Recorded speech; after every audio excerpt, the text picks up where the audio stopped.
ज्ञानाञ्जनशलाकया चक्षुरुन्मिलितं येन तस्मै श्रीगुरुवे नमः। श्रीगौराङ्ग नित्यानन्द श्री अद्वैतचन्द्र गदाधर श्रीवासादि गौरभक्तवृन्द वाञ्छाकल्पतरुभ्यश्च कृपा सिन्धुभ्येव च पतितानां पावनेभ्यो वैष्णवेभ्यो नमो नमः। हरे कृष्णा कृष्णा कृष्णा हरे हरे, हरे राम राम राम हरे हरे। तो आज श्री नाभाजी का आविर्भाव दिवस है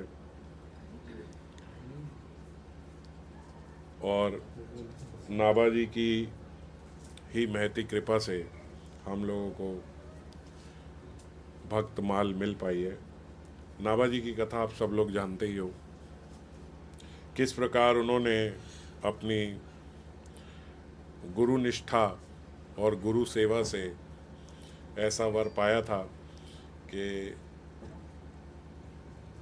उनके जो जीवन काल था उससे कई 500,000 साल पहले के भी जो भक्त थे उन्होंने उनके हृदय में आके अपने चरित्र का वर्णन किया और नाभाजी ने उसी का वर्णन करते हुए भक्तमाल लिखी। भक्तमाल में एक कथा है, एक बार एक राजा जो है वो एक संत महात्मा के यहाँ कथा सुनने जाया करते थे।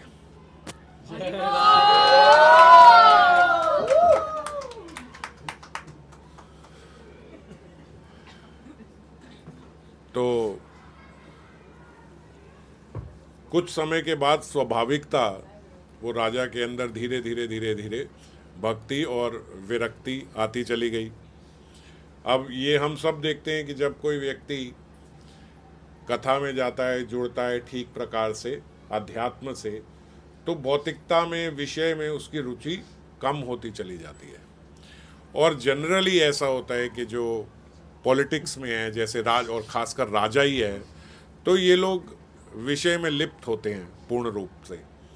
और जब वो राजा उन महात्मा की कथा सुनने लगा तो धीरे धीरे उसके भीतर से विषयों के प्रति रुचि कम होने लगी और ये बात उसकी पत्नी रानी को खटकने लगी कि ये क्या हो गया अचानक से, ये किन महात्मा के यहाँ जाते हैं, इनका अब कोई रुचि नहीं है किसी विषय में या उसमें।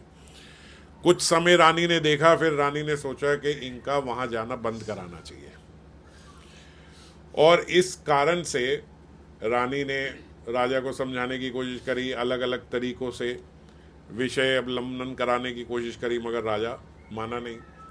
वो पूर्ण रूप से वहाँ जाता रहा और उसकी श्रद्धा भी उन संत महात्मा में बढ़ती रही, विषयों से रुचि कम होती रही।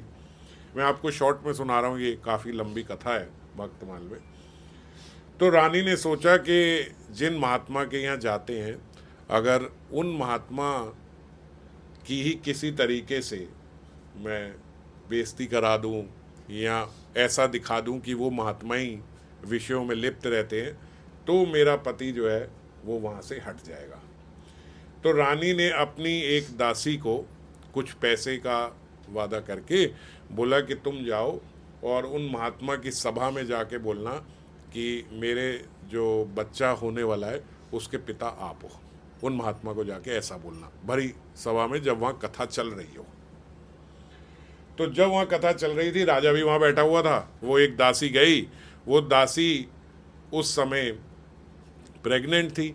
तो दासी ने जाके वहाँ पे महात्मा को बोला कि अब आप यहाँ पे कथा कर रहे हो, अब ये बच्चे का ध्यान कौन रखेगा, आपकी तो रुचि एकदम से ख़त्म हो गई, आपने मुझे छोड़ दिया। तो महात्मा बोले कि आप कौन हो? बोले भूल गए मेरे को, अपनी पत्नी को भूल गए, अब ये संतान को मैं अकेले कैसे पालूंगी, ये आपकी तो है। जब ऐसा सुना तो बहुत सारे जो वहाँ श्रद्धालु भक्त बैठे हुए थे, जिनकी श्रद्धा पूर्ण नहीं थी महात्मा में, वो सब उठ के चले गए। लो ये ऐसे महात्मा हैं, ये देखो ये तो ऐसा ऐसा करते हैं, ये करते हैं।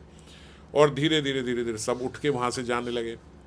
महात्मा शांति से बैठे रहे। महात्मा ने बोला, आप हो कौन? बोले, अब आप मुझे पहचानते? उन्होंने कहा, अच्छा चलो ठीक है, शायद मैं ही भूल गया हूँगा, आप कोई बात नहीं, आप घर जाओ, आपको तो घर पता ही है, आप घर जाओ, मैं घर आके आपसे बात करूँगा। महात्मा जन ऐसे ही होते हैं, उन्होंने कुछ नहीं बोला, उन्होंने कहा अच्छा ठीक है, मैं ही भूल गया हूँगा, आप जाओ, और वो चली गई। अब राजा जब वापस, राजा की पूर्ण रूप से श्रद्धा महात्मा में थी। राजा जब घर आया तो रात भर विचार करता रहा कि ऐसा कैसे है, जिन महात्मा के प्रवचन से मेरे जैसे विषयी के हृदय में इतना परिवर्तन आ गया, ऐसे महात्मा का ऐसा संबंध हो नहीं सकता। उन्होंने अगले दिन जाके महात्मा से बात करी और बोला कि आपने भी कुछ नहीं बोला, आपने भी बोला हाँ मैं ही भूल गया हूँ, ये करा। महात्मा ने बोला, अगर मैं इस प्रकार से बोलता, कुछ करता, तो वो जो आई थी उसकी भरी सभा में बहुत बेइज्जती होती, न जाने लोग उसे मार भी ना देते, और वो तो गर्भवती थी। तो उसको बचाने के लिए मैंने उस समय विद्रोह नहीं किया, पर पता नहीं किसी ने क्या किया होगा। वो स्त्री तो उसके बाद मेरे घर भी नहीं गई, कहाँ चली गई मुझे नहीं पता। अब राजा ने सोचा कि ये ऐसे ही नहीं है, इसका मैं पता लगाऊं, क्योंकि वो तो राजा है। उसने कहा मेरे राज्य में ऐसा हो रहा है, मैं पता लगाऊंगा। धीरे धीरे धीरे पता लगाते हुए पता लगा कि राज्य का ही नहीं, ये तो अपना निजी मामला है, ये तो रानी ने ही भेजी है। तो जब रानी से उन्होंने बात करी कि ऐसे ऐसे ये है, तो रानी को वो जैसे एक मुजरिम को लेके आया जाता है, ऐसे वो महात्मा की सभा में जब वो बैठे कथा कर रहे थे, उसी समय अपनी पत्नी को लेके आया और उन्होंने बोला कि आपकी मुजरिम यही है, आप जो चाहे महात्मा इसको सजा दे सकते हैं, मैं कोई पक्षपात नहीं करूंगा कि ये मेरी पत्नी है, ये रानी है, इस समय ये गुनहगार है और इसने आपके प्रति अपराध किया है, तो आप जो चाहें, अगर आप मृत्यु दंड भी देना चाहते हैं तो आप मृत्यु दंड इसको दे सकते हैं, हम इसे मृत्यु की सजा देंगे रानी को। राजा ने रानी को बोला कि आप अपने घर जाइए, आपको कोई सजा नहीं है। और राजा को एकांत में बुला के बोला कि गलती जो है इसमें वो आपकी है। राजा ने कहा मेरी कैसे गलती है? उसने बोला गलती ये है कि जब आप पहले दिन कथा में आए थे, तब आपने क्या घर जाके अपनी पत्नी से बात करी थी? बोले मैं जानता हूं कि उसकी रुचि इसमें है नहीं, इसलिए मैंने ठीक नहीं समझा। बोले राजन, रुचि तो तुम्हारी भी नहीं थी, पर धीरे धीरे धीरे धीरे कथा सुनते हुए जिस प्रकार आपके भीतर विरक्ति और विषयों के प्रति उदासीनता आने लगी, ऐसे ही अगर आप रानी को साथ लाते, किसी भी लोभ से, किसी तरीके से अगर उसको साथ लाते, तो उसके भीतर भी आज हृदय की वही स्थिति होती जो आपकी है। तो इसमें मैं प्रथम गलती आपकी मानता हूं, रानी की नहीं मानता। वो तो विषय में आसक्त है, और विषय में आसक्त जब देख रही है कि मेरा पति मुझसे छूट रहा है, तो एक स्त्री अपने पति को वापस लाने के लिए अलग अलग हथकंडे अपनाएगी, इसमें रानी का क्या कसूर है? कसूर आपका है। जब आप गृहस्थ में प्रवेश करें तो आपको इस बात का ध्यान रखना चाहिए था कि गृहस्थी में जितने लोग हैं, अगर आप मान लीजिए आपको कोई बहुत अच्छा खाना खाने को मिल रहा है, तो आप ऐसे करोगे कि नहीं नहीं ये मेरे घर वाले क्या खाएंगे, मैं अकेला जाके खा जाता हूँ। आप जो अच्छा सज्जन व्यक्ति होगा वो चाहेगा कि मेरी पत्नी भी खाए, मेरे बच्चे भी खाएं। ये तो ऐसे ही उन्होंने बोला, जब ऐसे आपको अध्यात्म मिल रहा था तो वो अध्यात्म आपको प्रथम अवस्था में ही अपनी रानी को भी देना चाहिए था, और अगर आपकी कोई संतान है तो उनको भी धीरे धीरे धीरे धीरे इसमें जोड़ना चाहिए था। तो इसीलिए मैं रानी को कोई सजा नहीं देना चाहूँगा, मेरी तरफ से ये गलती आपकी है, ये गलती आप समझो। मैंने ये भक्तमाल की कथा इसीलिए आपको सुनाई कि हमारे सबके भीतर भी, हम सबके घर में, परिवार में कहीं ना कहीं ऐसे ही कुछ मतभेद बने रहते हैं, और वो इसीलिए क्योंकि हम एकत्रित होके नहीं चलते। दो प्रकार के मुख्यतः परिवार जाने जाते हैं, एक जॉइंट फैमिली और एक न्यूक्लियर फैमिली। यही दो प्रकार की होती है। जॉइंट फैमिली मतलब जिसमें दादा दादी, चाचा चाची सब साथ रहते हैं, बड़े सारे इसके फायदे हैं, अभी मैं उस सब में नहीं जा रहा। और न्यूक्लियर फैमिली जिसमें केवल माता पिता और बच्चे, बस एक बच्चा या दो बच्चे, बस और कुछ नहीं। इसको न्यूक्लियर फैमिली बोला इसलिए जाता है क्योंकि जो एटम होता है ना, उसमें प्रोटॉन जो होता है वो अपनी एक पॉजिटिव ऑरा में घूमता रहता है। एक इलेक्ट्रॉन होता है वो नेगेटिव चार्ज में चलता रहता है, और न्यूट्रॉन बेचारा शांत बैठा रहता है, उसका किसी से कोई लेना देना नहीं है। तो ऐसे ही न्यूक्लियर फैमिली में भी क्या होता है, पिता अपने घेरे में घूमे जा रहा है, माता अपनी घेरे में घूमे जा रही है, वो बच्चा बेचारा बीच में शांत बैठा है, उसका माता पिता किसी से कोई ज़्यादा इंटरेक्शन हो नहीं रही है। और आजकल एक तीसरी फैमिली उदय हुई है, ये मैं नहीं बोल रहा हूँ, ये जितने साइकेट्रिस्ट हैं वो सब बोल रहे हैं। पहले जॉइंट फैमिली होती थी, न्यूक्लियर फैमिली होती थी, अब बोलते एक तीसरी परिवार है, वो है वायर्ड फैमिली। वियर्ड फैमिली नहीं, वायर्ड फैमिली। ये वायर्ड फैमिली क्या है, जिसमें परिवारजन जो हैं वो एक दूसरे से ज़्यादा अपने गैजेट से आ सकते हैं, वो उसी में लिप्त रहते हैं। पति पत्नी बच्चा तीनों बैठे, तीनों अपने मोबाइल फ़ोन पे लेके बैठे हुए हैं। और ये दृश्य बहुत ही जगह हमने नोटिस किया, इसीलिए सोचा कि इस पे एक बारी चर्चा भी करनी चाहिए। तो कैसे होते हैं ये वायर्ड फैमिली वाले, इनको आप रेस्टोरेंट में देखो, 3 जने एक टेबल पे बैठे हुए हैं, 3 जने खाना ऑर्डर कर रहे हैं, 3 जनों ने खाना खाया, 3 जने चले गए, लेकिन उन्होंने बात सिर्फ वेटर से करी कि क्या खाना चाहिए था। इसके अलावा आपस में किसी से किसी की कोई बातचीत नहीं हुई। Actually the gadgets were made to serve us, but now we have become the servant of gadgets. ये बात मान रहे हो कि नहीं मान रहे हो? हमारी आपसी इंटरेक्शन बहुत कम हो गई है, इसीलिए हमारी एक दूसरे के प्रति जो केयर है वो भी कम हो गई है। कैसे रहेगी केयर? कितनी बार माता जो है वो बच्चे से एक रोटी के बाद दूसरी रोटी पूछना भूल जाती है, क्योंकि बहुत लंबी फ़ोन कॉल आई हुई है। बच्चा जो है वो एक रोटी के बाद दूसरी रोटी वो भी मांगना भूल जाता है, क्योंकि वो भी फ़ोन पे लगा हुआ रोटी खा रहा है। थोड़ी देर तक वो नहीं लाई, थोड़ी देर तक बाद वो भी भूल गया, क्योंकि वो भी फ़ोन पे लगा हुआ है। आइडियोलॉजी हम सबकी अलग अलग हो गई, एक ही फैमिली में मतभेद हो गए। क्यों आइडियोलॉजी फ़र्क हो गई? क्योंकि पहले कम से कम जो एक परिवार था उसमें जितने लोग रहते थे वो लोग एक ही सोच रखते थे। एक हम बोलते ना, ये सेम वही आहूजा फैमिली एक जैसा ही सोचेगी। लेकिन अब ऐसा नहीं है। अब ऐसा नहीं है कि एक परिवार की एक जैसी सोच होती है, एक परिवार में बहुत सारी सोचों के लोग निकलते हैं। क्यों? क्योंकि आपस में कोई इंटरेक्शन, कोई डिस्कशन कुछ नहीं है। ऐसा नहीं है कि मेरी सोच ये है तो इसकी भी सोच ये होनी चाहिए, वो कोई डिस्कस ही नहीं कर रहा, कोई बॉदर ही नहीं कर रहा है कि इसकी क्या है किसकी क्या नहीं है।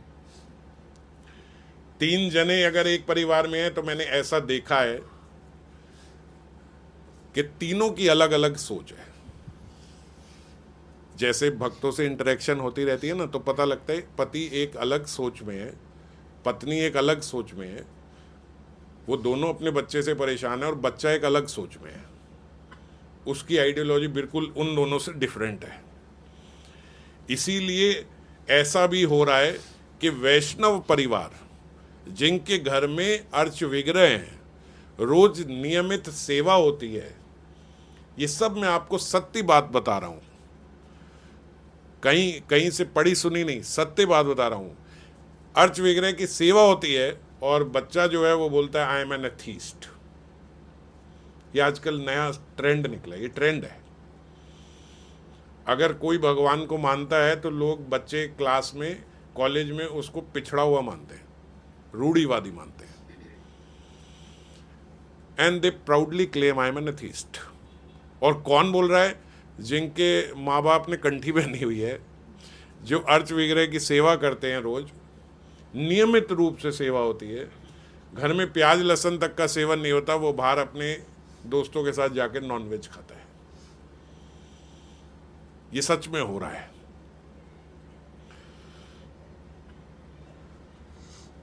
और बाहर नाना प्रकार के बच्चे जो हैं वो व्यभिचार भी कर रहे हैं, बॉयफ्रेंड गर्लफ्रेंड, इस प्रकार से जो दुनिया जहान की आजकल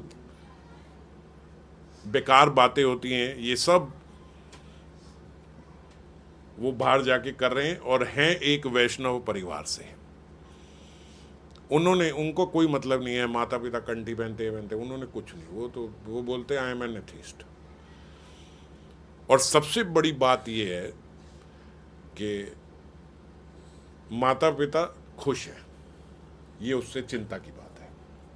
मतलब जहां मैंने ये देखा मुझे चिंता हुई, और जब उनके पेरेंट्स से बात करी तो वो पेरेंट्स बोले ठीक है, उसकी अपनी लाइफ है, क्या कर सकते हैं। मतलब क्या कर सकते हैं, मैंने क्या कर सकते तो मैं बोल रहा हूँ, वो तो खुश थे, वो बोल रहे ठीक है उसकी अपनी लाइफ है।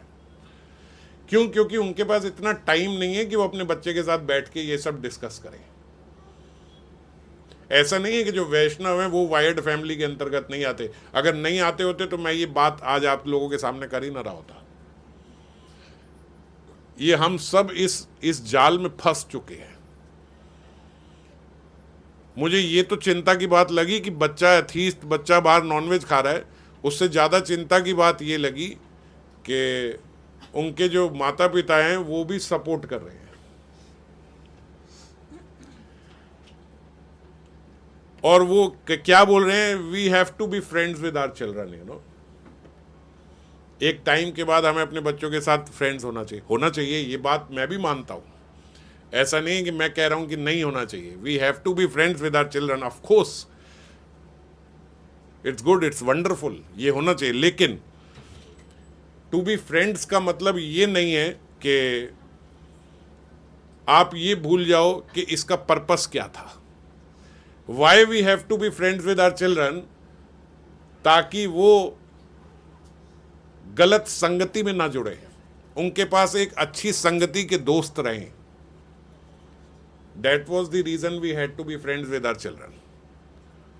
हम क्यों बोलते हैं कि जब बच्चे बड़े हो जाएं तो आप उनके साथ मित्रता का व्यवहार करो? क्यों करो?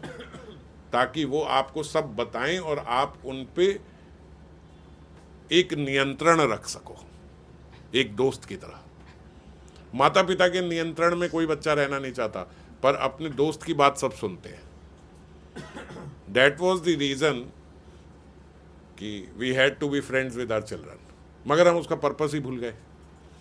वो जो कर रहे हैं वो हमें एक मॉडर्नाइजेशन दिमाग में आ गई, एक पेरेंट्स के दिमाग में एक कंसेप्ट आ गया कि आजकल के जो पेरेंट्स हैं they have to be friends with our children.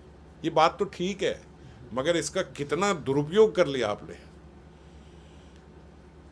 ये ऐसे हुआ कि जैसे एक नाविक को भेजा गया था कि भैया जो डूब रहे हैं उनको बाहर निकाल दो, और वो डूबने वाले का हाथ पकड़ के साथ में डूब गया।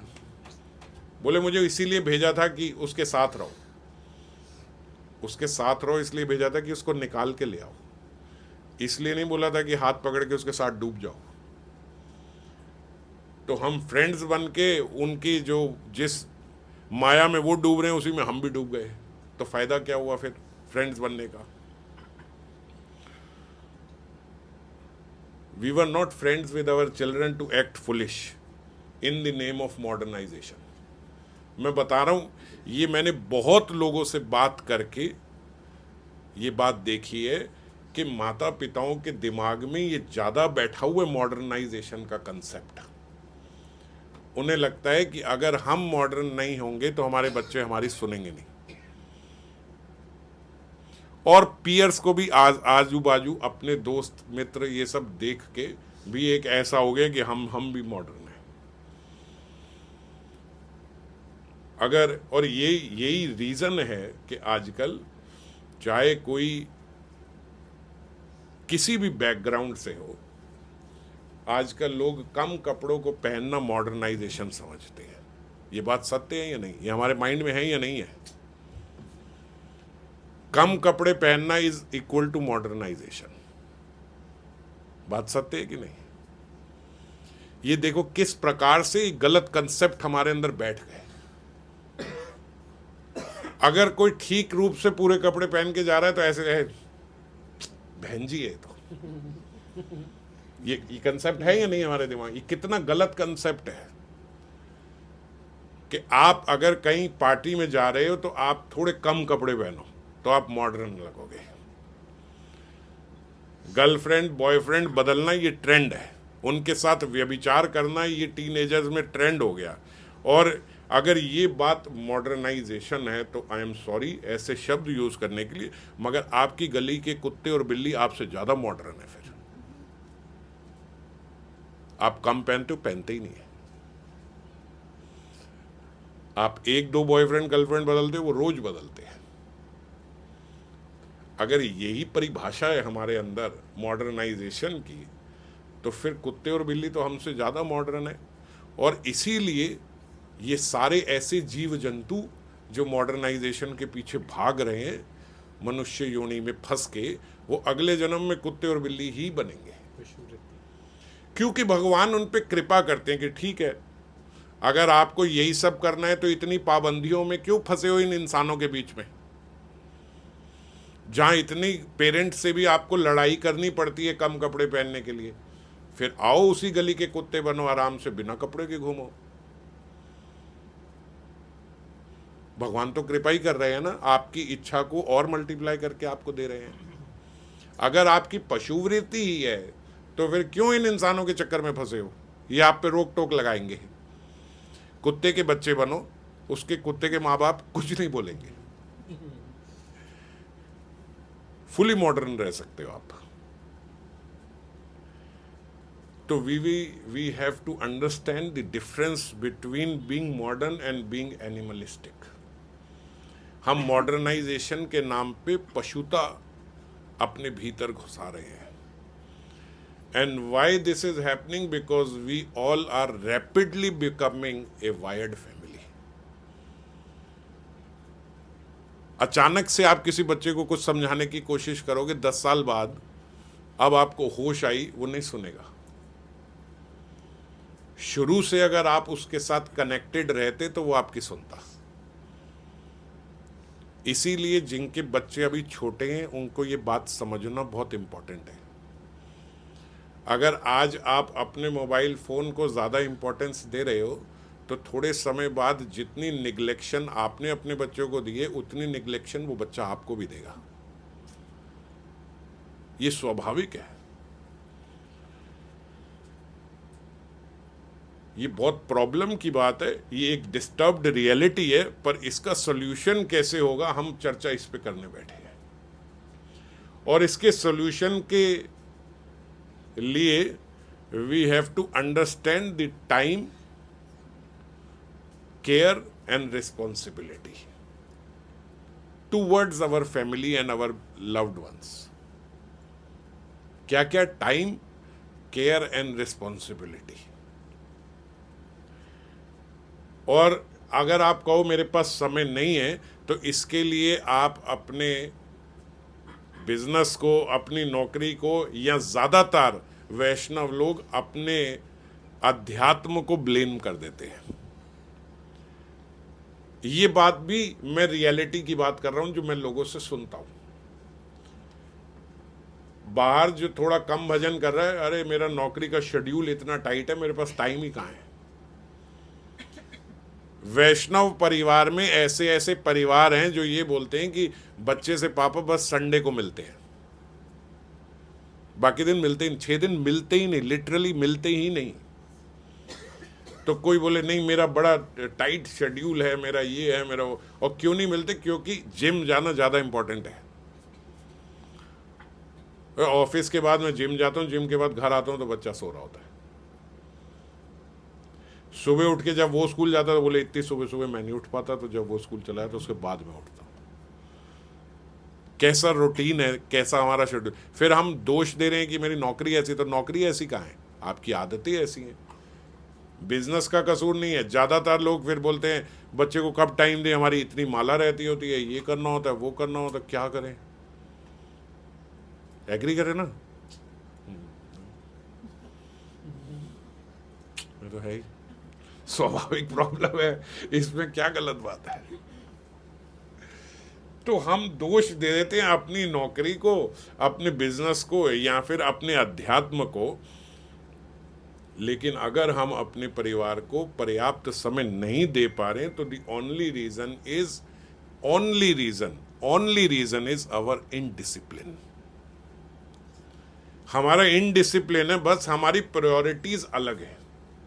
आपकी प्रायोरिटीज अलग है, आप उसमें ब्लेम ये मत करो कि इसका कसूर है, ये इसका कसूर है।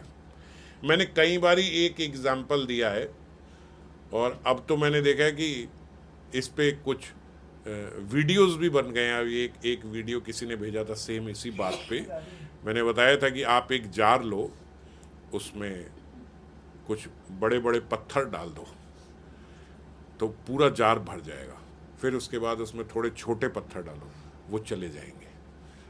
अब भी जार भरा हुआ है, फिर आप उसमें रेत डाल दो, फिर भी वो चली जाएगी। अब आप कहोगे अब भरा हुआ है, फिर भी उसमें पानी डाल दो, वो भी चला जाएगा। अब इसी जार में पहले पानी से पूरा भर दो, अब क्या डाल सकते हो? अब कुछ नहीं डाल सकते। तो यही हमारी प्रायोरिटीज का फर्क है। अगर हम डिसिप्लिन में रहे तो हमने उसी जार में 4 चीजें डाल दी। अगर हम इनडिसिप्लिन में रहे, इनसेंसिटिव रहे, तो बस हमने एक ही चीज डाली, दिन भर गया।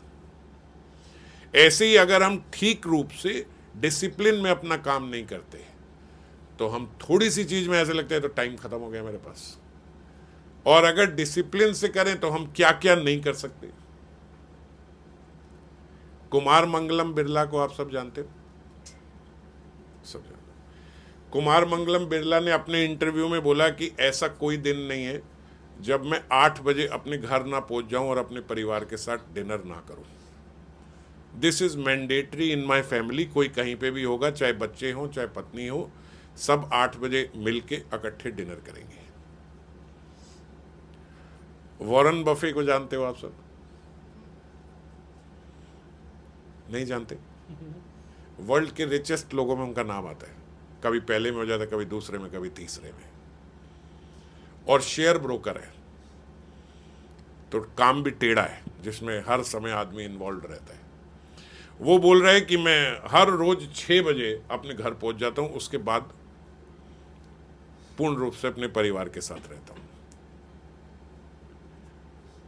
आधे लोग उसको जानते थे, आधे उसको नहीं जानते थे। ओबामा को सब लोग जानते हो। ओबामा ने अपने अभी पीछे एक इंटरव्यू में बोला कि मैं 8 साल अमेरिका का प्रेसिडेंट रहा हूं, और 8 साल में से जब मैं अमेरिका रहा हूं, जब बाहर जाना पड़ता था टूर में तो अलग बात है, मगर उस पूरे 8 साल में कोई भी दिन ऐसा नहीं है जब मैंने अपनी फैमिली के साथ डिनर ना किया हो।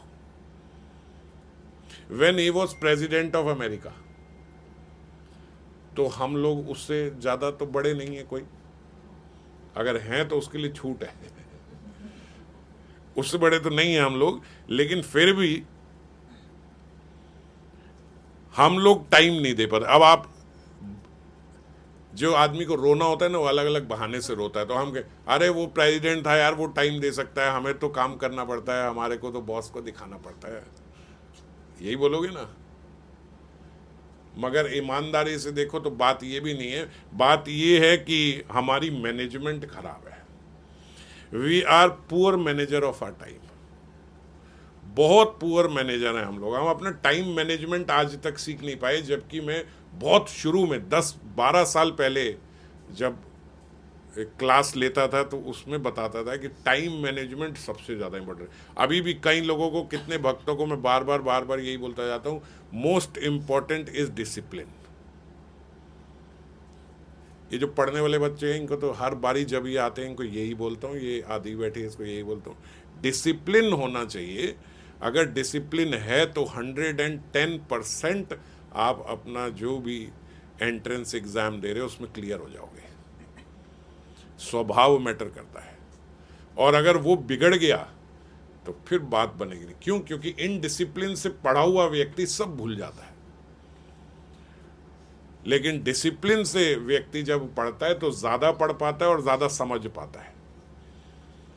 तो हम लोगों की क्या प्रॉब्लम है? We are poor manager of time. बाबा ने कम से किस आयु में शास्त्र लिखना शुरू करे, और 50 से ऊपर शास्त्र लिख दिया है। और हमारा जीवन जिस हिसाब से हम जी रहे हैं, हम शायद 50 शास्त्र पढ़ नहीं सकते। बताओ अगर किसी ने 50 शास्त्र अपने जीवन में पढ़े हो तो। और शास्त्र की रचना करना, लिखना, एक श्लोक अगर मैं आपको दे दूं कि आज इसकी टीका लिख के दिखाओ, तो अगले हफ्ते तक भी शायद कोई लिख के ना ला पाए। और 50 शास्त्रों को लिख दिया। ये नहीं बोला अरे इतना तो हरि नाम करना पड़ता है, कब 4 लाख नाम रोज ले रहे कम से कम। ये तो नियमित था, ज्यादा लिया तो लिया, ये तो नियमित है। 4 लाख नाम रोज ले रहे हैं। इसके बाद 50 शास्त्र लिख दिए। हमारे 1-2 बच्चे हैं, उनके हजारों शिष्य हैं, कितने साथ में आश्रम में रह रहे हैं, उन सबके इतने सारे इशू हैं। राधा कुंड के महंत हैं, पूरे राधा कुंड के इतने सारे इश्यूज लेके लोग आ जाते हैं। कितने लोग जो विदेश में रहते हैं वो उनको चिट्ठी लिखते हैं, एक एक का बाबा ने चिट्ठी का जवाब दिया हुआ है, रोज रिप्लाई भी लिख रहे हैं उनके लेटर के। उसके बाद 50 शास्त्र लिख दिए, अपनी साधना कर ली, सब कुछ कर लिया। कैसे? केवल डिसिप्लिन से, मैनेजमेंट ऑफ टाइम से। प्रभुपाद ने 12 साल में 108 मंदिर बना दिए। कितने? 108। आपको बोला जाए आपकी रिस्पॉन्सिबिलिटी अपने ऑफिस की एक ब्रांच और खोलो, 1 साल लग जाएगा, तब भी पता नहीं ठीक से प्लान लेके आ पाएंगे कि नहीं आ पाएंगे। क्यों? क्योंकि उन लोगों के पास मैनेजमेंट है टाइम का। आप समझ रहे हो मैनेजमेंट ऑफ टाइम की कितनी बड़ी कीमत है हमारी लाइफ में। और कितने टाइम से मैं ये बात समझा रहा हूं, लेकिन हम सोचते हैं ये this is not so important. ये हमारे दिमाग में फीडेड है। कोई कितना भी बोले, ऐसे नहीं है कि जो डिसिप्लिन नहीं है वो कुछ कर नहीं सकता। It's okay to be lazy, ऐसा लोग बोलते हैं। It is okay to, sometimes we should be lazy, लेकिन वो समटाइम एवरी टाइम में कन्वर्ट हो जाता है। बाबा इतने बिजी थे, मतलब जब से बाबा को देखा है तो बाबा का इवनिंग वॉक 2009 से बाबा को देख रहे हैं, तो बाबा तब से इवनिंग वॉक डेली लगाते हैं। जितना मर्जी कुछ भिक्षा दे रहे हैं, सब जो भी कर रहे हैं वो सब कर रहे हैं। उसके बाद शास्त्र भी लिख दिए, साधना भी कर ली, भक्तों के साथ भी मिल रहे हैं, मिलने का समय भी है। ऐसा नहीं कि वो कम कर दिया है, वो सब कर रहे हैं। और वो सब कुछ, और हम वो पढ़ भी नहीं पा रहे हैं। जो लिख गए, रचना कर दी, उसको हम पढ़ भी नहीं पा रहे हैं अपने पूरे जीवन में। तो समझ रहे हो कि डिसिप्लिन की कितनी वैल्यू होती है। ये सब पॉसिबल है सिर्फ जब उस व्यक्ति का लाइफस्टाइल डिसिप्लिन्ड हो। तो इन सब से हमें सीखना है how to manage our time. और सबसे, क्योंकि हम सबसे पहले बात टाइम की कर रहे हैं, 3 चीजों पे हम लोग चर्चा करें। किन पे? Time, time and time and responsibility. कितने अटेंटिव हो मैं देखता रहूंगा आप लोगों को। टाइम, केयर एंड रिस्पॉन्सिबिलिटी, ये 3 इलाज है। तो सबसे पहले हम चर्चा टाइम पे ही कर रहे हैं। और टाइम का हमें परफेक्ट मैनेजमेंट सीखना पड़ेगा कि मुझे अपना टाइम कैसे खर्च करना है, कहाँ खर्च करना है, किस पे खर्च करना है, क्या मेरी प्रायोरिटी है। अगर आप बच्चे पे समय नहीं दे सकते तो आपको गृहस्थ में प्रवेश ही नहीं करना चाहिए था, अगर आप इतने पुअर मैनेजर हो टाइम के। तो अगर आपके पास बच्चों के लिए टाइम ही नहीं है तो फिर आपने इस गृहस्थ आश्रम में प्रवेश क्यों किया? ये आपकी गलती मानी जाएगी। और भुगतेगा कौन? आप ही भुगतोगे। अगर आप आज ठीक से समय नहीं दे रहे हो तो कल आप ही भुगतोगे।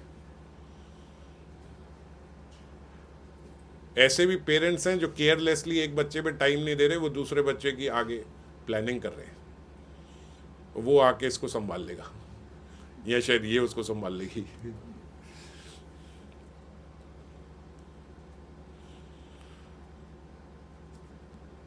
हम रात को जब एक साथ डिनर करने बैठते भी है ना, हम कोई भी हम में से, अगर आप लोगों के मन में आ रहा हो कि भाई हम तो एक साथ बैठ के डिनर करते हैं, हमारे लिए तो है नहीं है, हमारा तो रोज का बैरको मामा का क्या, हमारा भी यही नियम है, रात को बैठ के इकट्ठे हम डिनर करते हैं। तो जब हम इकट्ठे बैठ के डिनर करते हैं ना, तो हमारे राइट हैंड से हम खाना खा रहे होते हैं और लेफ्ट हैंड पे क्या होता है आप सब जानते हो। एक हाथ से खाना खा रहे हैं और दूसरे हाथ में, ये हम सबकी मूर्खता है कि अगर आप यहां तक आ भी गए कि आप एक साथ खाना खा रहे हो, ये मत सोचना कि ये केवल गृहस्थ वाले हैं। वो जो जिनकी शादी नहीं हुई है, जो माता पिता के साथ रह रहे हैं, वो सोचे नहीं नहीं हमारे लिए बात नहीं हो रही। आपको भी अपने माता पिता के साथ बैठ के टाइम स्पेंड करना चाहिए। आपकी भी हेल्प होगी और उनकी भी हेल्प होगी। मेरा कहने का मतलब ये है कि घर में जितने लोग हैं उन सबको एक मील इकट्ठे लेनी चाहिए फोन छोड़ के, वरना वो इकट्ठे लेना माना नहीं जाएगा। अगर आपके हाथ में फोन है तो वो इकट्ठे लेना माना नहीं जाएगा। मैंने लिटरली ये चीज देखी हुई है, रेस्टोरेंट में जाके 3 लोग बैठ के खाना खा रहे हैं, तीनों के हाथ में मोबाइल है, तीनों खा के चले गए, वेटर से बात करी थी बस उन्होंने, आपस में किसी की किसी से कोई कन्वर्सेशन नहीं हुई थी, लेकिन कहने को वो फैमिली डिनर पे आए थे। तो इसीलिए वो आपका इकट्ठे बैठना तब माना जाएगा जब आप फोन छोड़ दोगे। और ऐसे मैंने भक्त देखे हैं, बिल्कुल देख रहा हूं, अभी भी देख रहा हूं, इतना बोलने के बाद भी अभी भी देख रहा हूं, ये उठाई माला और ये उठाया फोन, और माला रखी फोन रखी और फिर जैसे ही फोन उठाई फिर वैसे ही फोन उठा ली, फिर वैसे ही माला। ऐसे लगता है जैसे जोड़ा है, बाबा ने बोला हुआ है कि माला के साथ फोन जरूरी उठाना है। इतना नियमित फोन उठाते हैं कि मतलब जरूरी है। माला, बच्चे के पास फोन है तो मांग लेता है, फोन दे, माला करनी है। ये माला नहीं मानी जाएगी। जैसे मैं कह रहा हूं कि आप लोगों का इकट्ठे बैठ के डिनर नहीं माना जाएगा, ऐसे आपकी ये माला भी नहीं मानी जाएगी, ये जो आप फोन कर रहे हो। एक बात बताऊं, ये संत महात्मा बोलते हैं, ये प्रारंभिक अवस्था में बोला जाता है कि आपको इतनी माला जरूरी करनी है ताकि आपका धीरे धीरे हृदय शुद्ध हो और फिर उतनी माला में आपकी रुचि बढ़ जाए और आप स्वाभाविकता उससे ज्यादा करनी शुरू कर दो। समझ गए? वरना कोई भी नंबर पर्याप्त नहीं है भगवत प्राप्ति के लिए, और किसी शास्त्र में लिखा नहीं है कि इतनी नंबर ऑफ राउंड्स करने वाला भगवत प्राप्ति। कहीं लिखा है? कहीं सुना है? किसी के मुंह से सुना है? कहीं पढ़ा है कभी? तो इसीलिए अगर आप सोचो कि फोन पकड़ के आज मेरे को अपना नंबर पूरा करना है और मेरा इसके बिना होएगा नहीं, तो कोई फायदा नहीं हो रहा। इससे अच्छा इस गिल्ट में सो जाओगे आपकी 4 माला कम हुई है, अगले दिन वो गिल्ट आपको अच्छी माला कराएगा। फोन के साथ माला करने का तो कोई गिल्ट भी नहीं होता।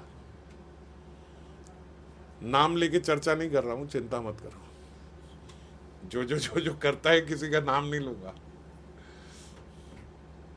लोग ऐसे हैं जो गिरिराज जी का श्रृंगार भी करते हैं तो फोन ऑन करके ऐसे रख देते हैं, समझ रहे हो? फोन की स्क्रीन ऑन है और गिरिराज जी का श्रृंगार कर रहे हैं। और ऐसे भी हैं जो ऐसे पकड़ के ही काम कर रहे होते हैं। ये रोग है, बीमारी लग गई है, सच में बीमारी है ये ऐसा नहीं है कि मैं बोल रहा हूं कि ये बीमारी है, ये नहीं, मेडिकल ने आइडेंटिफाई कर ली है इन बीमारियों को। आज हॉस्पिटलों में इलाज होता है इन बीमारियों का, है ना? इन बीमारियों का इलाज हो रहा है। ये बीमारी क्या है कि अभी मैं कथा कीर्तन में भी देखता हूं। बीमारी बताने से पहले रोगों का भी बता दूं आपको। कीर्तन कर रहे हैं, जनरली मैं भी आंख बंद ही रखता हूं, मैं भी ये सब देखना नहीं चाहता, मेरा भी उत्साह खत्म हो जाता है। मगर कभी आंख खोल के देखी तो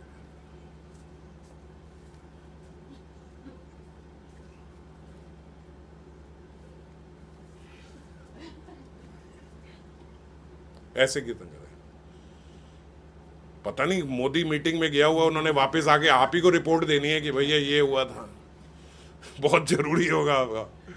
और कौन कर रहे हैं? कोई वो नहीं जिसकी कोई बिजनेस नौकरी कोई चल रही है, वो हाउस वाइफ बैठी हुई है घर पे, वो चल रही है ऐसे एकदम।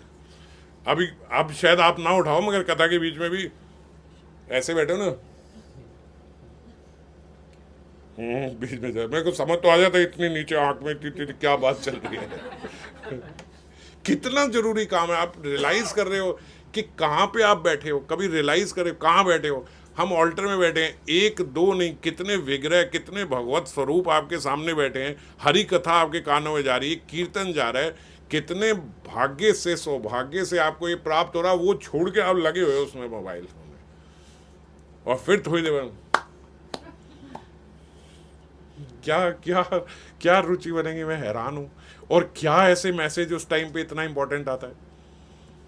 जब कोई देख रहा होता है, एक बार मैं सोच रहा हूँ, अब देखूंगा ना उससे क्लास के बाद पूछूंगा मुझे बस वो मैसेज दिखा दो, वो क्या इतना इंपॉर्टेंट था। और जब कुछ इंपॉर्टेंस उसमें नहीं होगी ना, तब आपको भी समझ में आएगा कि मेरे को बीमारी लग गई है।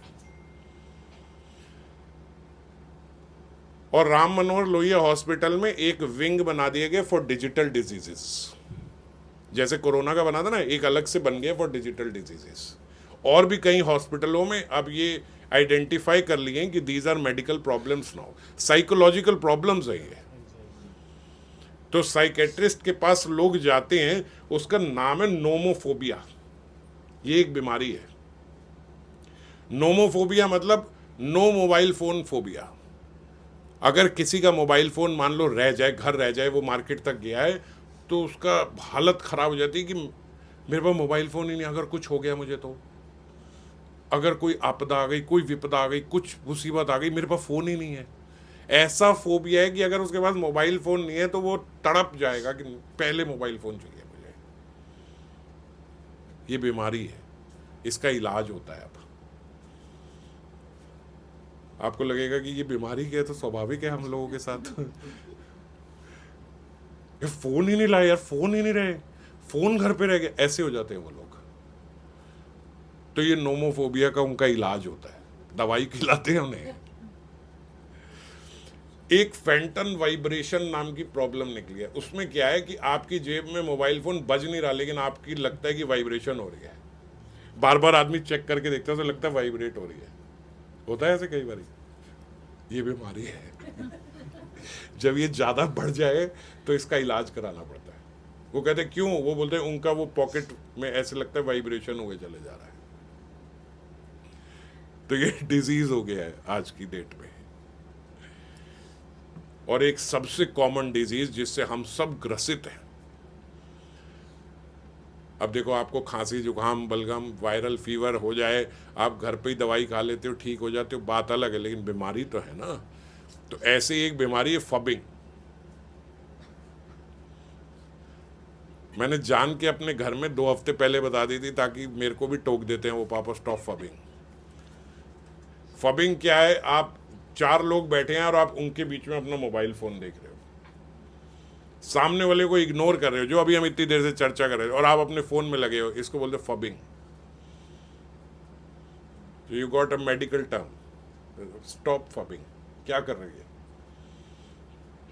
आपके सामने बंदा बैठ रहा है और आप क्या बोलते हो, मैं सुन रहा हूं, आप बोलो मैं सुन रहा हूं, मैं सब सुन रहा हूं, मुझे सब समझ आ रही है। आप बोलते हो मैं सब सुन रहा हूं, और वो फोन पे ही लगा है, वो कभी आंख उठा के नहीं देखेगा। इससे ज्यादा डिसरिस्पेक्ट आज की डेट में आप किसी की नहीं कर सकते। आपको किसी की बेइज्जती करनी है, यही करो, वो आया आप अपना फोन पे लगे रहो, उसकी तरफ देखो भी मत। इजी तरीका है किसी की बेइज्जती करनी हो तो। और ये भी रोग है, ये बीमारी, ये धीरे धीरे बढ़ते बढ़ते बढ़ते बीमारी की तरह हो जाती है। माँ बाप लेके जाते हैं बच्चे को, ये शिकार हो गया इसका। टेक्स्टोफेनिया, ये भी एक बीमारी है। इसमें पता है क्या बीमारी है, ये बार बार व्यक्ति, ये जो हमें है, जो अभी मैं बात बता रहा हूँ ना, जो यहीं पे बैठे लोगों को है, मैं बता रहा हूँ ना, मैं नाम नहीं लूंगा किसी का, उन्हें बार बार वो अपना मोबाइल फोन खोलते हैं कि शायद कोई मैसेज आया होगा, शायद कोई मैसेज आया होगा। हर थोड़ी देर के बाद ऐसे चेक करेंगे कि शायद कोई व्हाट्सएप आया होगा, शायद कोई मैसेज आया होगा। और जब ये बढ़ जाता है ये रोग, तो फिर साइकेट्रिस्ट के पास इसका इलाज कराना पड़ता है। हर थोड़ी देर के बाद, थोड़ी देर के ऑन ही रखते हैं स्क्रीन की, एकदम अभी कोई मैसेज आ जाएगा, आ ही रहा होगा, आना होगा मेरा मैसेज। और इससे उल्टी बीमारी भी है, टेक्सडाइटी। उसमें आदमी को एंग्जाइटी होती है कि बहुत देर हो गई, मेरे को मैसेज ही नहीं आया, रिप्लाई ही नहीं आया, यार सीन ही नहीं किया, पता नहीं क्या प्रॉब्लम हो गई है यार, शायद मेरे से ही कोई प्रॉब्लम हो गई है। फिर वो देखेगा ऑनलाइन तो है, मेरा नहीं देखा, अब ऑफलाइन हो गया, मतलब आए चले गए, मेरा नहीं देखा मैसेज। और ये एंग्जाइटी इतनी बढ़ जाती है, इतनी बढ़ जाती है, घबराहट होने लगती है, सांस लेना मुश्किल हो जाता है। एक स्टेप पहले ही हो बस आप, कई लोग। ये ऑनलाइन आया है, सब हुआ चला गया, मैंने देखा 3-4 मिनट ऑनलाइन रहा है, मेरा मैसेज नहीं देखा। ये एंग्जाइटी होने लग जाती है, और वो एंग्जाइटी से फिर घबराहट, वॉमिटिंग, ये सब शुरू होने लग जाता है। और एक और कॉमन प्रॉब्लम जो हम सबको है, फोमो। फोमो तो आप सब जानते ही हो ना, फियर ऑफ मिसिंग आउट। ये मोबाइल में भी हो गया, पता है क्या? फेसबुक में आपकी फ्रेंड ने डाला कि वो इधर घूमने गई, यहाँ रेस्टोरेंट में गई, ये खाना खाया, वो खाना खाया, ये खाया गया, वो घर में बैठी नॉर्मल चीज को ऐसा सजा के दिखाएगी, भैया देख मैंने भी कैसा बनाया है। बाहर जाते हैं पति पत्नी, वो इतनी सारी रील बना के आते हैं, दुनिया का तो मनोरंजन कराया, मगर वहां उनका बेड़ा गर्क हो गया। वगैरह बैठी गए मेरे साथ बैठने के लिए, तो रील बना रही थी कि ये वो खाने की फोटो, इसकी फोटो, उसकी फोटो, जब तक इसने बनाया सारा खाना ठंडा हो गया। गरम में इसने बनानी थी क्योंकि धुआं निकलते हुए इसको रील बनानी थी। हम लोगों को लग रहा है कि वो कितना एंजॉय कर रहा है, वो आप ही एंजॉय कर पा रहे हो, वो बेचारा तो नहीं कर पा रहा, वो तो एंजॉय करा ही रहा है क्योंकि उसको दिखाना है। और जो घर बैठा है उसको लग रहा है कि यार इनकी लाइफ कितनी एंजॉयमेंट है, यार मेरी लाइफ तो बिल्कुल डल हो गई है, हम क्या कर रहे हैं यहाँ पे। फिर इसी वजह से वो अपने पति को डंडा देती, चलो, और चल के वो क्या करती है, अब उसका मनोरंजन कराती है जो घर बैठी है। क्या ड्रामा हो रहा है हमारी लाइफ में, आप सोचो। मनोरंजन हो किसका रहा है? जो घर है, और जो घर है वो चिढ़ रहा है कि वो एंजॉय कर रहा है, मुझे वो करना है, और वो जाके फिर उसका मनोरंजन करा रहा है, और फिर वो चिढ़ रहा है कि ये देखो वो वहां है, मैं वहां क्यों नहीं हूँ। एक दूसरे के लिए कंटेंट बना रहे हैं, एक दूसरे के लिए कंटेंट बना रहे हैं और कोई खुश नहीं है। ये प्रॉब्लम्स, ये अब ये रियल आइडेंटिफाइड प्रॉब्लम्स हैं, ये मैंने जितने नाम बताए हैं। और मुझे डर लगता है कि बहुत सारे हम में से भी कुछ लोग आगे इसी पे चले जाएंगे अगर सुधरेंगे नहीं तो। ये है हमारी वायर्ड फैमिली, जिसमें हम कुछ समय अपने आप को नहीं दे पा रहे हैं, कुछ समय अपने अध्यात्म को नहीं दे पा रहे हैं, और कुछ समय अपने परिवार को जो हमें देना था वो हम नहीं दे पा रहे हैं। इसीलिए इस सब का सॉल्यूशन ये है, आप सबके पास स्क्रीन टाइम आता है फोन पे, उस स्क्रीन टाइम को रिड्यूस करो, कंसिडरेबली रिड्यूस करने की जरूरत है। और आज ही के दिन मैं ये बात इसलिए बोल रहा हूँ क्योंकि आज ही के दिन से मैंने सोचा है कि आज से मैं अपना स्क्रीन टाइम रिड्यूस करूंगा, इसीलिए आप लोगों को बोल रहा हूँ। ये बहुत ज़रूरत है अपना स्क्रीन टाइम। अब तो नए जो जितने फ़ोन आ रहे हैं, मोबाइल सेट आ रहे हैं, उसमें आप सेट कर सकते हो कि 2 घंटे के बाद वो बंद हो जाएगा, ऐप बंद हो जाएगी, बस इतना ही स्क्रीन। तो उसको स्ट्रिक्टली फॉलो करो, आप मर नहीं जाओगे। कई बार लोगों को लगता है दोपहर के 2 बजे मेरा टाइम खत्म हो गया तो अब पूरा दिन बिना व्हाट्सएप के रहूँगा, अब पूरा दिन व्हाट्सएप के रहूँ। तो आप उस टाइम सोचो देश बर्बाद तो नहीं हो जाएगा ना अगर आज आपने व्हाट्सएप नहीं खोला। कोई किसी का काम धंधा रुक जाएगा, कोई भूखा मर जाएगा, किसी की जान चली जाएगी। आप बहुत बड़े सर्जन हो, आपको हॉस्पिटल से आना था, वो भी मैसेज पे आ जाएगा अगर आ जाएगा तो, अगर हो भी सर्जन तो। कोई ऐसी इमरजेंसी नहीं है संसार में, आपकी कोई ज्यादा जरूरत नहीं है। असल बात यही है, बहुत ज्यादा किसी को जरूरत नहीं है। हम हैं, ठीक है, हम नहीं रहेंगे, संसार बिल्कुल वैसे ही चलेगा। तो इसीलिए अपने आप को इतनी सेल्फ इंपॉर्टेंस मत दो कि 2 बजे आप बस, आपकी रोग है जिसके कारण आप रुक नहीं पा रहे, और कुछ नहीं है, आप अपनी बीमारी के कारण नहीं रुक पा रहे हो। तो इसीलिए सेट करके इस ऐप का इतना स्क्रीन टाइम होना चाहिए, बस इतना ही स्क्रीन टाइम, इसके बाद नहीं। आपको पता है जो डॉक्टर्स, जो ये डिजीज़ बन रहे हैं जो हॉस्पिटलों में, वहाँ डॉक्टर्स बता रहे हैं कि बहुत चिंता की बात है कि एवरेज इंडियन का स्क्रीन टाइम 2 आवर 15 मिनट्स है। ये देख के मेरी चिंता और बढ़ गई कि इतना कम तो हमारा कभी स्क्रीन टाइम हुआ ही नहीं है। जितने के वो चिंता का विषय बता रहे हैं उतने पे तो हम आज अलार्म लगा रहे हैं कि इतना रहे।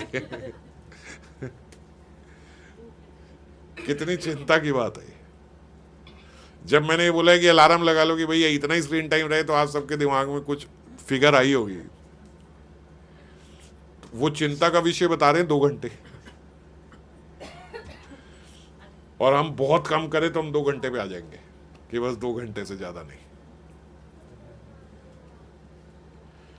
और responsibility is a very important factor. कहाँ हमें अपने बच्चों को समझना है और कहाँ उन्हें समझाना है, इसके बीच में बड़ा थिन लाइन डिफरेंस है। इसको बड़े अच्छे से समझना होगा। हमें ये समझना होगा कि हमें कहाँ समझना है और कहाँ हमें समझाना है। जहां हमें समझाना होता है वहां बहुत सारी चीजें हम समझ जाते हैं। एक मैं केस स्टडी पढ़ रहा था, एक मुंबई का स्टूडेंट था पहले, अजीत नाबर। ये एंट्रेंस के कई सारे बच्चों की वीडियो भेजती रहती है, तो मेरे पे भी आते रहते हैं, एक मैंने भी देख लिया। वो अजीत नाबर जो है वो अपने 10th में सीबीएसई में टॉप 10 स्टूडेंट्स में था। 12th में सीबीएसई में टॉप 10 रैंक थी। उसके बाद वो करना चाहता था इंजीनियरिंग। उसके पेरेंट्स ने बोला नहीं, मेडिकल करनी होगी। उसने बोला मेरा इंटरेस्ट इंजीनियरिंग। बोले नहीं सॉरी, वो करना चाहता था मेडिकल। उसके पेरेंट्स ने बोला नहीं, फादर ने बोला नहीं, मैं इंजीनियर बनना चाहता था, मैं नहीं बन पाया, मैं चाहता हूँ मेरा बच्चा इंजीनियर बने। उसने नहीं पापा मेरा, अरे नहीं डॉक्टर इतने धक्के खा रहे, बढ़िया इंजीनियर बन, ऑटोमोबाइल इंजीनियर बन। उसको इंजीनियरिंग में एडमिशन करा दिया। वो पहले सेमेस्टर में फेल हुआ, दूसरे सेमेस्टर में फेल हुआ, तीसरे सेमेस्टर में उसके फिजिक्स के टीचर ने उसका मजाक उड़ाया। उसके साथ बोले, उसके फेलो फ्रेंड्स को बोला भैया पढ़ाई कर लो, एग्ज़ाम आने वाले। बोले ये अजीत तो कोई बात नहीं, चलो ये तो इनके तो कंसिस्टेंट नंबर आते हैं, ये तो काफ़ी कंसिस्टेंट है, इन्होंने तो फेल ही होना है। और थोड़ा गंदा बोला उसको। उसने फिजिक्स के टीचर को बोला सर 1 मिनट, आप ये बताना कि आपके सब्जेक्ट में हाईएस्ट मार्क आज तक कितने आए हैं। उसने बोला 64 आउट ऑफ 70। मिस्टर अजीत, पढ़ना पड़ता है उसके लिए। ठीक है sir, I will break the record. 15 दिन बाद एग्जाम थे, 15 दिन बाद उसके उस सब्जेक्ट में 70 में से 70 आए और बाकी सारे सब्जेक्ट्स में फेल हो गया। सिर्फ वो सर का एक चैलेंज उठाया। मैं आपको ये बता रहा हूं, माइंड उसका शार्प है। 10th में टॉप 10 में था, 12th में टॉप 10 में था, साइंस में चैलेंज उठाया, वो चैलेंज में पूरा फुल मार्क्स ले आया, बाकी सारे सब्जेक्ट में फेल। फाइनली आज की डेट में वो अपने पिताजी के साथ कार मैकेनिक है और अपनी वर्कशॉप चलाते हैं, छोटी मोटी सी, ब्रोटोमोटिव जैसी नहीं, छोटी सी एक वर्कशॉप में वो मैकेनिक है अपने पिताजी के साथ। पिताजी उसको ऑटोमोबाइल इंजीनियर बनाने में लगे थे, वो बेचारा डॉक्टर बनना चाहता था। तो जब नहीं समझे हम जहां हमें समझना चाहिए था, तो ये समस्या हो गई। और ऑन दी कॉन्ट्ररी, जो सत्य नाडेला है, सीईओ माइक्रोसॉफ्ट रह चुका है, उसको जब इंटरव्यू में पूछा गया कि भाई आपकी इतनी बड़ी सक्सेस का राज क्या है, तो उसने बोला मेरी सक्सेस के पीछे मेरे पेरेंट्स का हाथ है। उन्होंने मेरे को हमेशा समझा कि मुझे कहाँ स्वतंत्रता देनी चाहिए और उस स्वतंत्रता के साथ नियंत्रण भी रखा। मतलब जैसे हम बोलते हैं कि we should give children roots and wings also. Give your children roots and wings both. पर भी दो मगर जड़ें भी उनकी स्ट्रांग रखो। रूट्स का क्या मतलब है कि आपको टाइम देना पड़ेगा। आप जो ये भक्तमाल की इधर उधर की इंस्पिरेशन कथाएं, जो ये यहाँ पे हम अध्यात्म की सुनते हैं, ये घर में डिस्कस करनी चाहिए, इसकी वैल्यूज समझनी चाहिए। और कितने साल के बच्चे से समझनी चाहिए? जब बच्चा 5 साल का है। ये हमारे शास्त्र में बताया हुआ है। और नियंत्रण कब से करना चाहिए? जब से बच्चा 2 साल का है, तब से अपने बच्चे पे नियंत्रण शुरू कर देना चाहिए। कब से? जब वो 2 साल का है।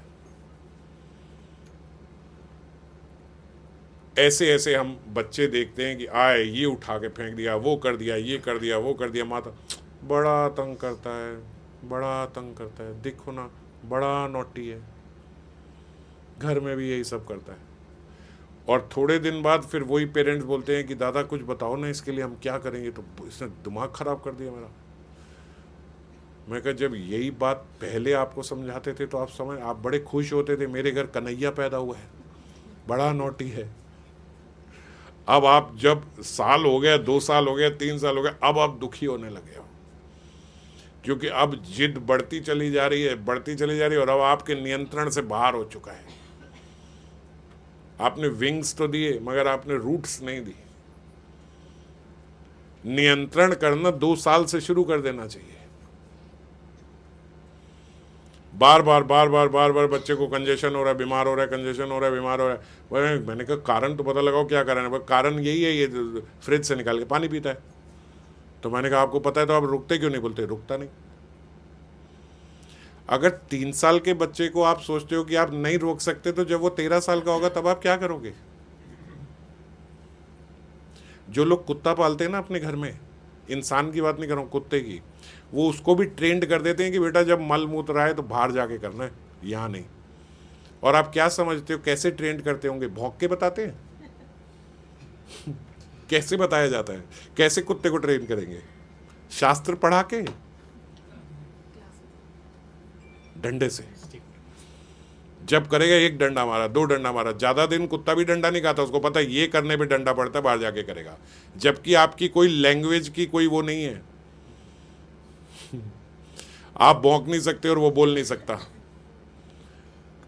कोई लैंग्वेज सिमिलैरिटी नहीं है, फिर भी बिना मीडियम के आप कुत्ते को ट्रेन कर सकते हो, लेकिन आप बच्चे को ट्रेन नहीं कर सकते। क्यों? क्योंकि बच्चे में आपका मोह फंसा है। ये मोह क्या है जिस कारण से धृतराष्ट्र को अंधा बोला जाता है? वो आंखों से अंधा था या पता नहीं, पर मोह में अंधा था धृतराष्ट्र। इसीलिए दुर्योधन पैदा हुआ। नहीं, इसीलिए सुयोधन दुर्योधन बन गया। पैदा तो सुयोधन हुआ था, बना दुर्योधन। क्यों? क्योंकि आप मुंह में अंधे थे, पिताजी, माता अंधी बन गई। तो जो मुंह में अंधे माँ बाप है उनके बच्चे दुर्योधन बनेंगे। ये आप ही डिसाइड करते हो कि क्या बनेगा। समझ गए? अगर आपने शुरू में जहां नियंत्रण करना चाहिए था, नियंत्रण करने का मतलब आप ये मत सोचो कि भैया ये तो एक दादा ने आज समझाया कि बस बच्चों को मारो, ये नहीं बोल रहा हूं मैं। Give your children root and wings both. आपको कहाँ नियंत्रण करना है ये समझना होगा, कहाँ स्वतंत्रता देनी है ये भी समझना होगा। शरारतें करना अच्छी बात है, चंचल होना बहुत अच्छी बात है, मगर उसको चैनलाइज करना पड़ेगा। एक बच्चे में बहुत एनर्जी है, वो दिन रात घर में इधर उधर तोड़ता फाड़ता रहता है, सब करता रहता है, उसको किसी स्पोर्ट्स में डाल दो। समझ गए? क्योंकि उसके अंदर एनर्जी है। आप समझने की कोशिश करो, एनर्जी है। अब उस एनर्जी को चैनलाइज करो, एक सही जगह पे लेके जाए, फिर घर आएगा थक जाएगा। तो क्या है, जो उसके अंदर एनर्जी थी उसको आपने समझा कि इसके अंदर बहुत ज्यादा एनर्जी है, उसको चैनलाइज करने की जरूरत है, वो करो। तो आप समझ गए। अभी मेरे को रिसेंटली एक माता ने कंप्लेन किया, माफ़ी मांगने के लिए मेरे को मैसेज करा। क्या माफ़ी मांगने के लिए करा मेरे को? बोले मेरा बच्चा डंडा लेके जाता है, बाहर तुलसी के पौधे को रोज डंडा मारता है, मैं आपसे क्षमा मांगती हूँ इसके लिए। मैंने बड़ी अच्छी बात है माता जी, कल पड़ोसी का बच्चा आपके सिर पे आके डंडा मारेगा और माता आके आपसे माफ़ी मांग लेगी, माफ़ कर दोगे? पड़ोसी के बच्चा आए मारे आपको 2 डंडे और माता उसकी आके माफ़ी मांग ले, आई एम सॉरी मेरे बच्चे ने आपको डंडा मार दिया, आप माफ़ करोगे? तो फिर आप ये कैसे बर्दाश्त कर रहे हो कि मेरा तो बच्चा है ना डंडा लेके मारता है? अरे मैंने कहा भैया आप बच्चे के 2 थप्पड़ आप मारो। मगर ये सुनते हालत खराब हो जाती है, हम बच्चे को थप्पड़ मार दें। 2 बार वो मारे, 2 बार आप थप्पड़ मारो, तीसरी बारी मजाल है अगर वो तुलसी को डंडा मार दे। फिर बोला अच्छा चलो हम डंडा देंगे नहीं। मैंने कहा ये नहीं समझा रहा हूं मैं कि डंडा देंगे, मैं ये समझा रहा हूं कि अगर आप डंडा दो वो तब भी ना मारे, ऐसी ट्रेनिंग होनी चाहिए। समझ रहे हो? ये कुछ एग्जाम्पल्स मैं आपको इसलिए दे रहा हूं कि मिलती जुलती गलती हम भी कर रहे हैं। कहां समझाना है कहां नहीं। अगर कोई डांट रहा है हम बुरा मान जाते हैं, हमारे बच्चे को डांट रहे, नहीं, बुरा नहीं मानना चाहिए। कोई तू तड़ाक करके बात कर रहा है, हम जाके स्कूल में लड़ाई शुरू कर देते हैं, ये बच्चा इसके साथ तू करके बात करता है।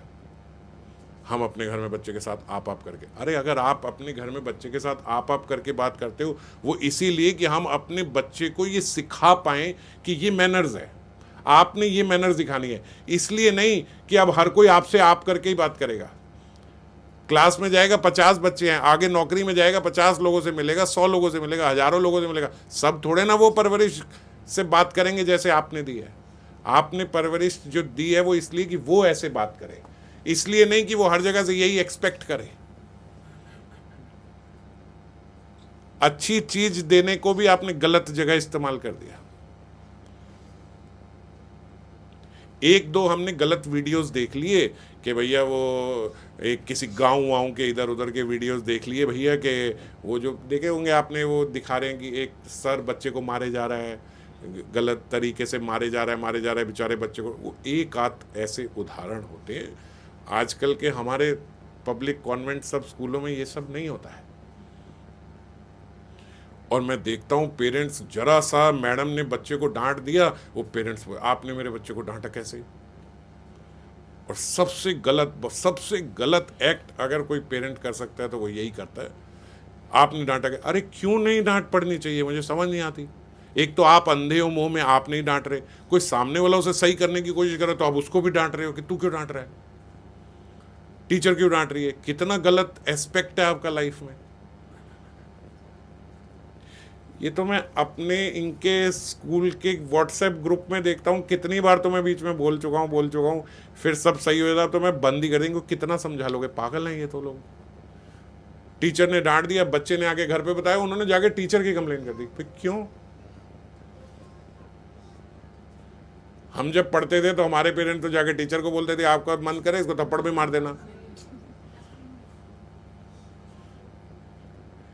आजकल कोई टॉर्चर नहीं है, कोई गांव वाँव के स्कूल नहीं है जिन पे कोई नियंत्रण नहीं है कि कोई ऐसे ही बच्चे को बस मारे चले जा रहा है, आपके डांटे चले जा रहा है।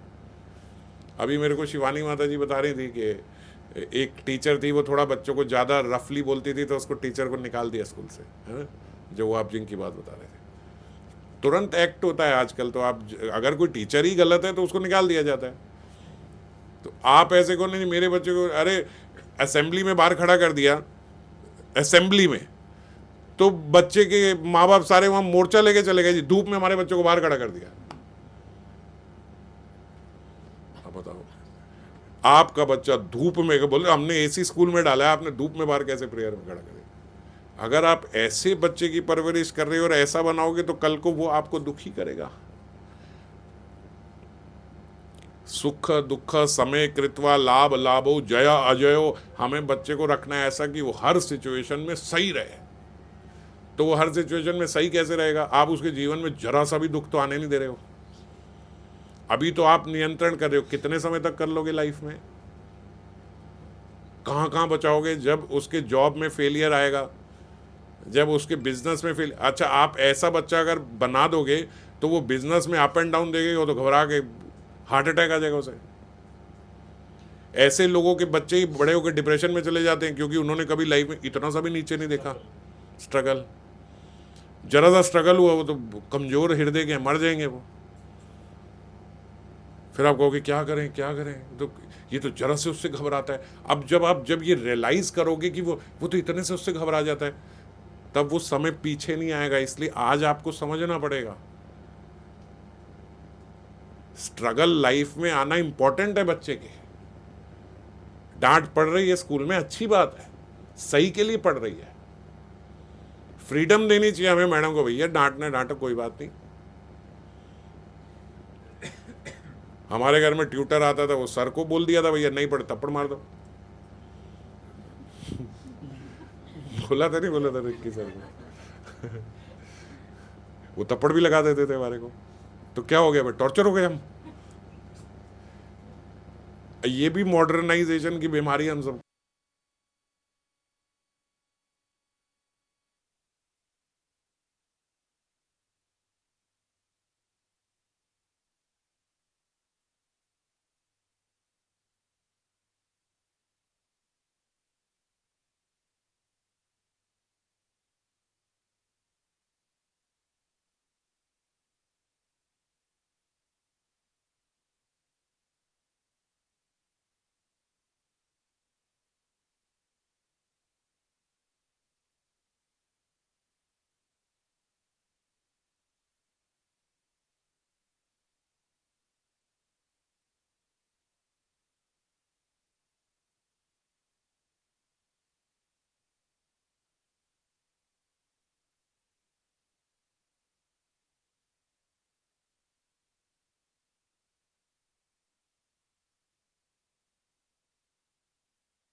बोलता है ये।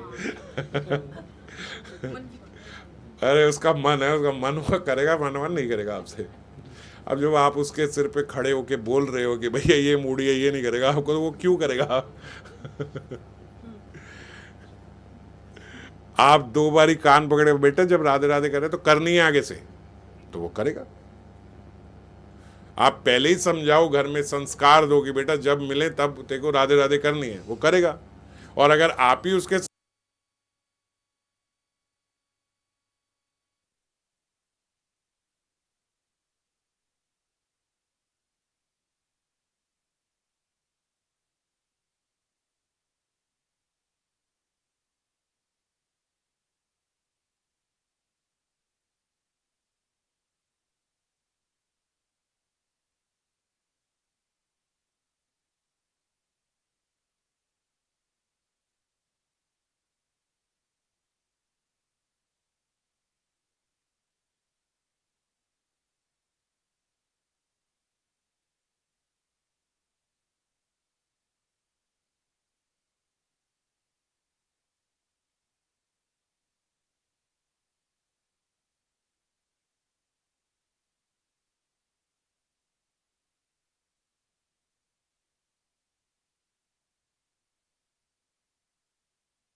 माधव 2 का भी कोई ऐसे फ्रेंड था ना, वो बता रहे थे मनीष हाँ। दादा उस टाइम।